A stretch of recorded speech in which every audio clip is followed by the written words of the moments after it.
Truth be told, I'm unable to come up with anything redeeming about Mr. Kohberger because his grotesque acts of evil have buried and hidden anything that might have been good or intrinsically human about him. And with that, Ada County Judge Stephen Hippler handed down 4 consecutive life sentences plus 10 years for admitted murderer Bryan Kohberger, without the possibility of parole, without the option of an appeal. Kohberger accepted his fate last month when he agreed to a plea deal with prosecutors and confirmed he killed Xana Kernodle, Ethan Chapin, Kaylee Gonzalez, and Madison Mogan in a home on King Road just off the UFI campus in November of 2022. Lead prosecutor Bill Thompson made it clear this was a plea deal, I should say, not a plea bargain, but still not a final solution all families of the victims supported.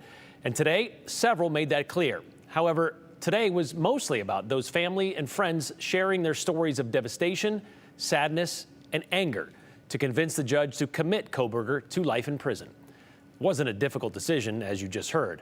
And for the first time today, we heard from one of the surviving roommates, Dylan Mortensen, who we learned saw Kohberger leave the house that night, though she was unaware of what he did until later that day. He didn't just take them from the world.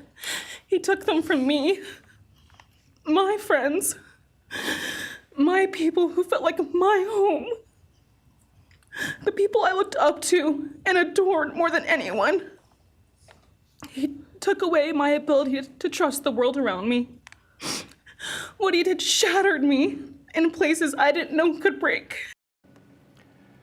Dylan said since that night, it's been difficult to even be alone. She suffered from panic attacks she's never had before. She slept in her mom's bed for a year.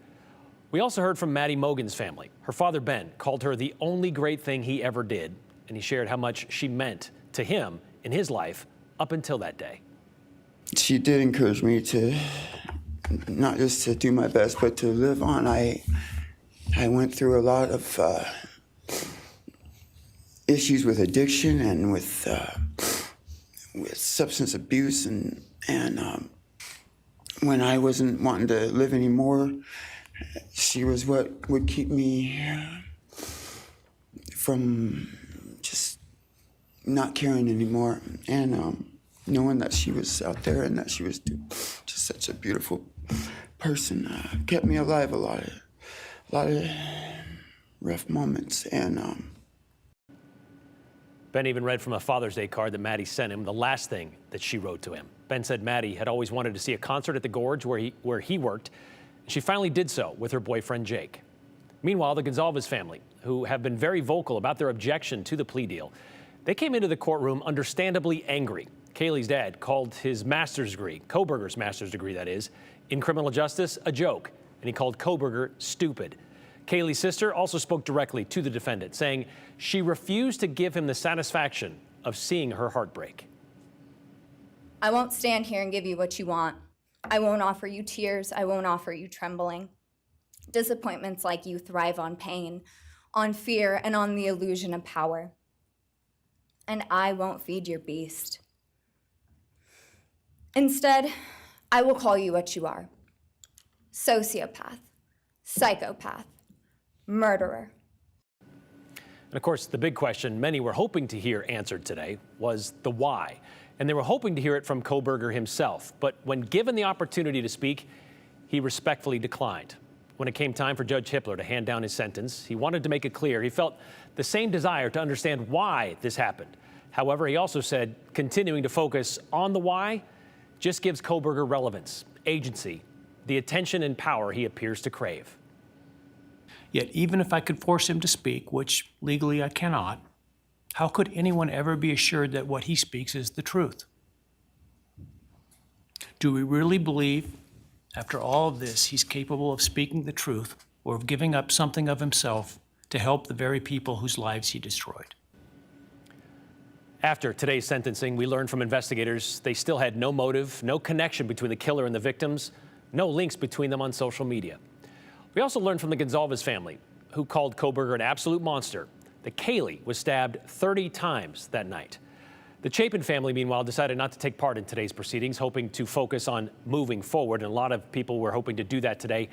by being a part of these proceedings. We're bringing in Morgan Romero now because, Morgan, one of the families that we have not heard from that were there today, the Kernodles, and you had a chance to speak with them today about, well, all of this, but for a little bit of moment, some peace and quiet outside the courtroom to kind of get their take on this. Yeah, I was able to meet with Xana's mom, Kara Northington, in private. You know, she did give a victim impact statement today in court, standing at the podium alongside her brothers. Kara tells me she feels relieved. She's glad this is over. She's glad she doesn't have to look at Bryan Kohberger ever again. She says she's now come to terms with the plea deal, saying it gives her a sense of closure. She and her family don't have to be subjected to 3 months of a very grueling trial, and she's so grateful for that. Kara made sure to look Kohberger in the eyes during her victim impact statement today, and she said all she saw was the devil himself. She saw nothing behind his eyes, and he sat emotionless and without any reaction or remorse. It's hard not to get answers or hear an explanation, but Kara believes the judge made a good point. They would never be able to believe Kohberger. They can't trust him, as you just heard Judge Hippler say, even if he were to explain his actions. She thinks Kohberger feeds into the family's hurt and bitterness toward him and revels in not providing them answers. Kara has become more religious since this all happened, and she believes that the Lord will reveal what they need to know in due time. Today, she wanted to show who Xana was and the impact she leaves behind. Her light will shine on forever. That's something that can never be taken from this world. What do you miss most about her? Just her laughter. Her sense of humor was amazing. She was very funny. I miss her smile. I just miss the way she loved her siblings, the way she loved her family, the way she loved her friends, the way she just brought joy to everybody around her. She was a beautiful human being, and her spirit lives on with all of us. What Judge Hippler said is, like, as a parent, that's your identity, that's your existence. It's like when that's taken from you, like a part of your soul, I imagine, is taken. Did it feel that way, and does it still feel that way? Yeah. It does feel that way. But as a Christian, I have the hope of seeing her again. I know where she is. I know that she lives in heaven. And I know that this is a fallen world. And we don't live for this world. This is not our home. Our home is in heaven. And I will see her again. It's not the end. But it is a part of me that will forever be missing while I am here on this earth. But I have 2 children who are living who I really needed to pull it together for. And I have not been more proud of them in my entire life. Losing Xana led her to Jesus, as I said, and she turned her life around because of what happened. Kara told me she's so proud of her other daughter, Jasmine, and Xana's father and stepfather, who also shared just very powerful, raw, and vulnerable statements in court today.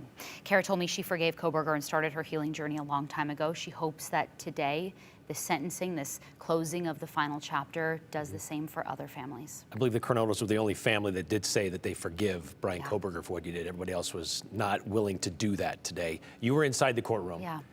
Very emotional, obviously. Oh, What was it like to be inside there and be surrounded by that? Oh, yeah, Bryan, it was really heavy, I'm gonna be honest.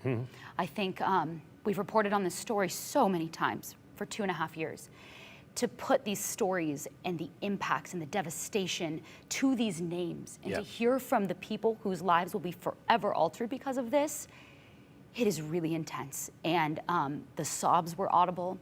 Kohberger's deadpan stare at the families as they spoke directly to him was sort of surreal. I think it was all just very surreal, very, very heavy to be in that courtroom, and just with the amount of national and international attention on this case. I really appreciated the opportunity. It was sort of a privilege to be able to be in there and humanize these people.